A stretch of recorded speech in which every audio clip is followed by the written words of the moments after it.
Olá, boa noite. Veja no Brasil TV desta quinta-feira, dia 3 de novembro. Mais uma operação contra empresas suspeitas de estelionato e pirâmide financeira. O alvo dessa vez é uma quadrilha que agia a partir do Rio de Janeiro. Começou hoje a transição de governo em Brasília e a equipe do presidente eleito Luiz Inácio Lula da Silva propõe uma PEC para permitir despesas fora do teto de gastos. No interior do Maranhão, bandidos explodem um carro forte numa rodovia federal. E ainda, um ataque de moscas está preocupando pecuaristas do Centro-Oeste paulista. Agora, no Brasil TV.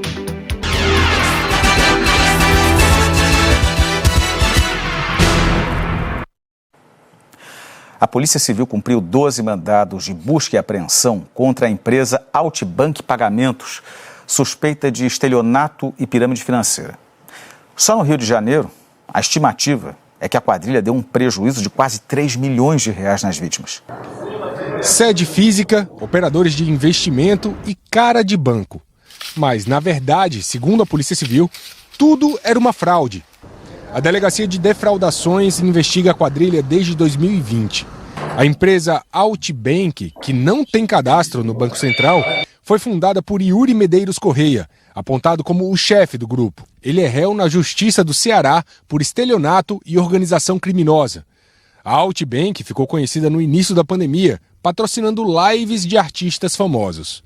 Segundo a Polícia Civil, os criminosos obtinham as informações de clientes através de bancos de dados de funcionários públicos.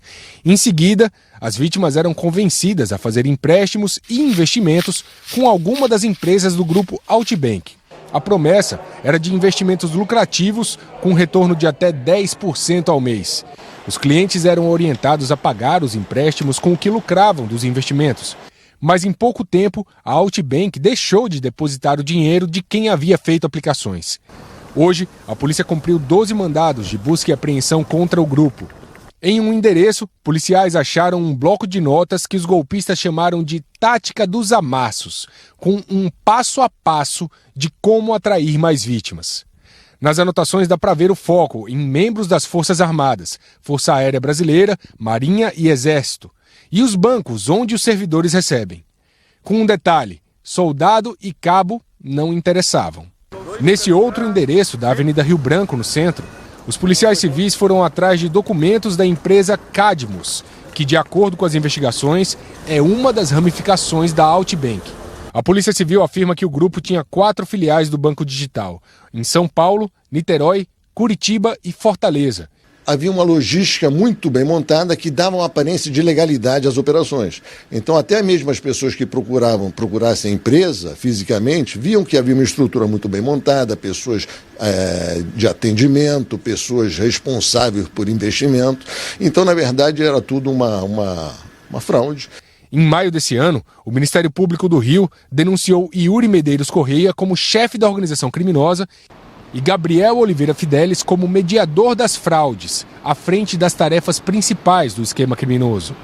O MP do Rio identificou pelo menos 30 vítimas no estado, com prejuízo de R$ 2.800.000 entre 2020 e 2021. Mas os promotores acreditam que o número é bem maior. Eu perdi 140 mil, arredondando, mas tem gente que perdeu 500, 800, tem gente que tinha uma vida toda ali que eu vejo no grupo, que perdeu, juntou dinheiro e a vida toda botou ali, apostou e já era. Moradores de pelo menos 13 estados brasileiros, além do Distrito Federal, já formalizaram denúncias contra o grupo. Muitas pessoas tiveram problemas, familiares, porque a maioria perdeu tudo que tinha e muitas pessoas também precisam mensalmente pagar por uma dívida que não pertence a ela. A Federação Brasileira de Bancos recomenda que clientes e investidores sempre verifiquem se a instituição financeira com a qual querem fazer negócio está formalmente autorizada a funcionar pelo Banco Central, que é o órgão fiscalizador responsável. A lista das instituições autorizadas pode ser encontrada na página do Banco Central na internet. A Altibank não tem cadastro no Banco Central. A empresa respondeu que vai se posicionar nas redes sociais, o que ainda não fez. Nós não conseguimos contato com as defesas de Yuri Medeiros Correia e Gabriel Oliveira Fidelis. A Polícia Federal prendeu hoje em Curitiba o homem que ficou conhecido como Sheik dos Bitcoins. Francisley Valdevino da Silva. Segundo as investigações, ele fez milhares de vítimas no Brasil e no mundo numa fraude envolvendo criptomoedas. Francisley Valdevino da Silva foi preso hoje cedo na casa dele em Curitiba. Também foram cumpridos 2 mandados de busca e apreensão. Francisley ficou conhecido como o Sheik dos Bitcoins. Ele oferecia, segundo a Polícia Federal, lucros altos para quem investisse em moedas digitais por meio das empresas dele. Mas, segundo a investigação, tudo não passava de um esquema de pirâmide financeira disfarçado de aluguel de criptomoedas. Entre as vítimas, mais de 15 mil pessoas, e entre elas famosos como a filha da apresentadora Xuxa Meneghel, Sasha, e o marido dela, o cantor gospel João Figueiredo. A Polícia Federal já tinha pedido 2 vezes a prisão de Francisley, mas os pedidos tinham sido negados pela Justiça Federal, que impôs medidas cautelares. As investigações apontam que Francisley descumpriu algumas dessas medidas ao se encontrar com funcionários e continuar trabalhando nas empresas. Por isso, agora, a prisão preventiva dele foi decretada. Ficou bastante claro para a gente que solto, além de descumprir qualquer restrição que a Justiça Federal tivesse imposto a ele, ele ia continuar a criar, a gerir, a comercializar sistemas usados para praticar crimes e afetando vítimas em todo o território nacional. Hoje, Francisley foi chamado para ser ouvido na sede da Polícia Federal, mas, segundo a PF, ele permaneceu em silêncio. Agora, ele vai ser levado para o sistema carcerário. Ainda segundo a PF, além do Brasil, ele é investigado por cometer crimes financeiros em ao menos outros 10 países. Em nota, a defesa dele informou que vai se manifestar oportunamente. A equipe do presidente eleito Luiz Inácio Lula da Silva fez a primeira reunião hoje com o relator-geral do orçamento, senador Marcelo Castro, do MDB. A conversa foi para entender o tamanho da redução do orçamento de vários programas já em vigor e como vai ser possível acomodar na proposta as promessas de campanha de Lula. O novo governo quer uma licença na Constituição para gastar fora do teto de gastos, uma regra que limita o aumento de despesas à inflação.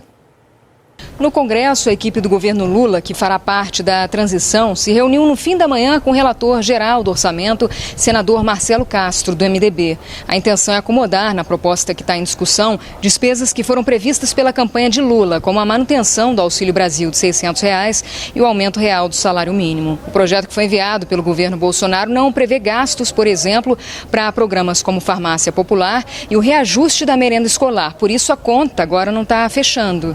Em paralelo, hoje também o TCU, o Tribunal de Contas da União, que criou pela primeira vez um comitê para acompanhar o processo de transição, se reuniu com os ministros Paulo Guedes da Economia e Ciro Nogueira da Casa Civil, que vai auxiliar o processo de transição por parte do governo Bolsonaro. O comitê do TCU é formado pelo presidente em exercício, o ministro Bruno Dantas, e pelos ministros Vital do Rego, Jorge Oliveira e Antônio Anastasia. Segundo os ministros, é mais uma forma de garantir transparência essa troca de informações. O ministro Antônio Anastasia, que será o relator do processo de acompanhamento, disse que a reunião aconteceu em clima amistoso e que teve receptividade por parte do governo do presidente Bolsonaro. Também hoje o vice-presidente eleito, Geraldo Alckmin, e a presidente do PT, Gleisi Hoffmann, tiveram uma reunião com o ministro da Casa Civil, Ciro Nogueira, aqui no Palácio do Planalto. Essa reunião durou cerca de 30 minutos e após a reunião ficou estabelecido que já começou o trabalho de transição do governo e, segundo Alckmin, foi uma reunião objetiva. Ele também estabeleceu que o local de transição vai ser o CCBB, o Centro Cultural Banco do Brasil, que vai abrigar essa equipe de transição. Pela lei, até 50 pessoas podem ser nomeadas para a equipe de transição e esses nomes devem ser divulgados na próxima semana. Raquel Honorato, para o Brasil TV. Até o início da tarde, 7 estados ainda tinham estradas com bloqueios ou intervenções de caráter golpista provocados por apoiadores do presidente Jair Bolsonaro. Depois da negociação com manifestantes, o trânsito na BR-282 foi liberado hoje cedo em Chapecó, no oeste de Santa Catarina. Tratores retiraram uma grande quantidade de terra que foi despejada na pista para impedir o trânsito. Os atos ilegais são contra o resultado das eleições de domingo. Na segunda, o Supremo Tribunal Federal já havia determinado a liberação imediata das vias e autorizou para isso a ação de policiais militares nas rodovias federais. Os números da Polícia Rodoviária Federal mostram um enfraquecimento dos bloqueios ilegais. Ontem, no meio da manhã, eram 110 interdições, quando há interrupção parcial da via, e 46 bloqueios, quando a estrada está totalmente fechada. Naquele momento, 11 estados e o Distrito Federal não registravam ocorrências. Hoje, no meio da manhã, eram 60 interdições, 50 a menos que ontem de manhã, e 13 bloqueios, 33 a menos que ontem. No momento, 19 estados e o Distrito Federal não registram ocorrências. O estado com o maior número de casos continua sendo Santa Catarina, com 27 registros. O número de bloqueios começou a cair mesmo antes do presidente Jair Bolsonaro divulgar um vídeo ontem à noite nas redes sociais em que pediu aos manifestantes que desobstruam as rodovias. O fechamento de rodovias pelo Brasil prejudica o direito de vida das pessoas. Está lá a nossa Constituição. Eu quero fazer um apelo a você. Desobstrua as rodovias. Colocamos a nossa Polícia Rodoviária Federal desde o primeiro momento para desobstruir rodovias pelo Brasil. E eles têm feito um trabalho de tentar desobstruir, mas são muitos pontos e as dificuldades são enormes. Prejuízo todo mundo está tendo com essas rodovias fechadas. O apelo que eu faço a você, desobstrua as rodovias. Segundo a Polícia Rodoviária Federal, até o momento foram aplicadas mais de 4.200 multas, que somadas passam de 11 milhões de reais. Ao todo, 37 pessoas foram presas nas manifestações por crimes como desacato, desobediência e dano ao patrimônio. Ontem, o Ministério Público Federal em Brasília pediu à PF a abertura de inquérito para investigar a conduta do diretor-geral da Polícia Rodoviária Federal, Silvinei Vasques. O MPF quer analisar todos os relatórios de inteligência elaborados pela PRF desde antes do primeiro turno e pediu o depoimento de toda a cúpula da corporação, inclusive do diretor-geral. Vasques pode ser investigado por omissão e prevaricação. No Recife, um homem foi levado para a delegacia depois de deixar os 2 filhos dentro do carro para participar de uma manifestação contra o resultado da eleição. Esse caso aconteceu na BR-232, no bairro do Curado. De acordo com a Polícia Rodoviária Federal, uma equipe realizava uma fiscalização quando encontrou um veículo estacionado de forma irregular, com o ar-condicionado ligado e as placas cobertas. As crianças de 7 e 12 anos estavam dentro do veículo. Elas disseram aos policiais que o pai tinha saído do carro para participar do protesto. O homem, de 38 anos, compareceu à delegacia da PRF e em seguida foi a uma delegacia de Polícia Civil de Pernambuco. A Polícia Civil instaurou um inquérito para investigar o crime de abandono de incapaz. O suspeito prestou depoimento e foi liberado. João Neto, do Recife, para o Brasil TV. A Polícia Rodoviária Federal apreendeu quase 40 quilos de drogas durante uma fiscalização no Maranhão. A Sabrina Souza tem as informações. O ônibus que saiu de Teresina, no Piauí, com destino a Belém, no Pará, foi parado numa fiscalização de rotina da Polícia Rodoviária Federal na BR-316. Quase 40 quilos de maconha estavam armazenados nessas 2 malas de viagem, guardadas no bagageiro do ônibus. A bagagem pertencia a 2 mulheres, uma de 19 e outra de 26 anos. Dados da PRF, de janeiro aos primeiros dias de novembro deste ano, foram apreendidos 422 quilos de cocaína e quase 70 quilos de maconha em fiscalizações nas rodovias federais na região de Caxias. As 2 mulheres foram presas em flagrante e vão ser transferidas para o presídio feminino de Timon, aqui no Maranhão. Sabrina Souza, de Caxias, para o Brasil TV. Ainda no Maranhão, um adolescente de 18 anos está desaparecido em Trizidela do Vale, depois de se jogar no rio para fugir de uma tentativa de assalto. O Corpo de Bombeiros fez buscas durante toda a manhã. A vítima foi identificada como Gabriel Belarmino, de 18 anos. O caso aconteceu em Trizidela do Vale.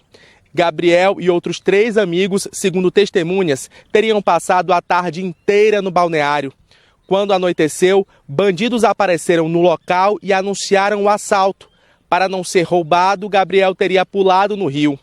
A correnteza forte e as águas turvas do rio Mearim podem ter, segundo os bombeiros, facilitado o afogamento. A Polícia Civil investiga o caso.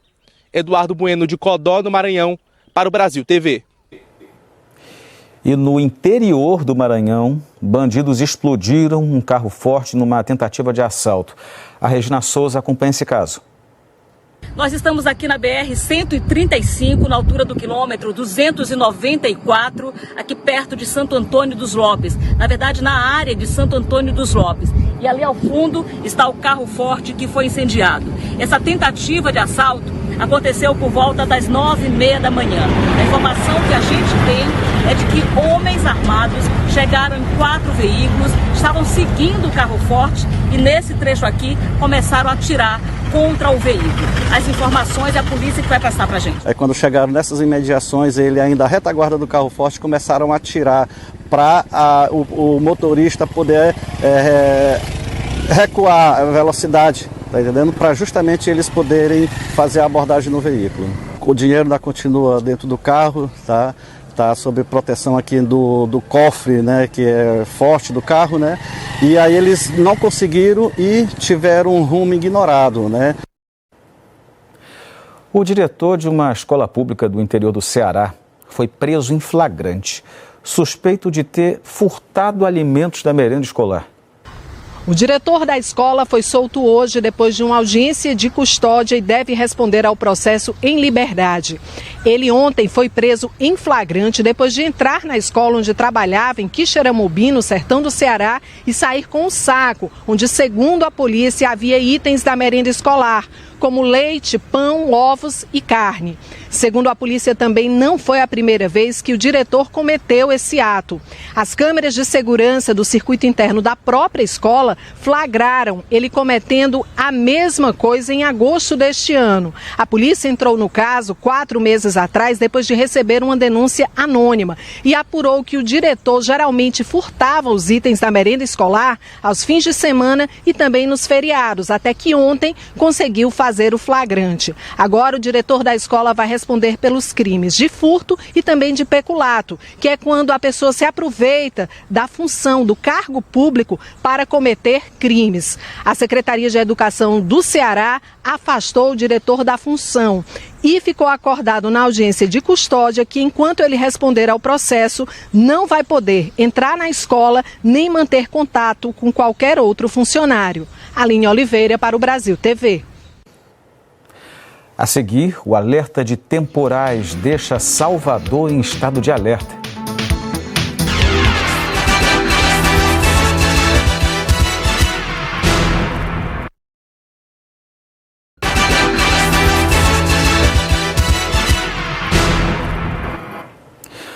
O Brasil TV está de volta falando da frente fria que chegou ao Distrito Federal. Hoje, quem precisou levantar cedo teve que enfrentar chuva e neblina. O céu de Brasília amanheceu fechado nessa quinta-feira. Quem precisou sair de casa tirou o guarda-chuva da bolsa para não se molhar na rua.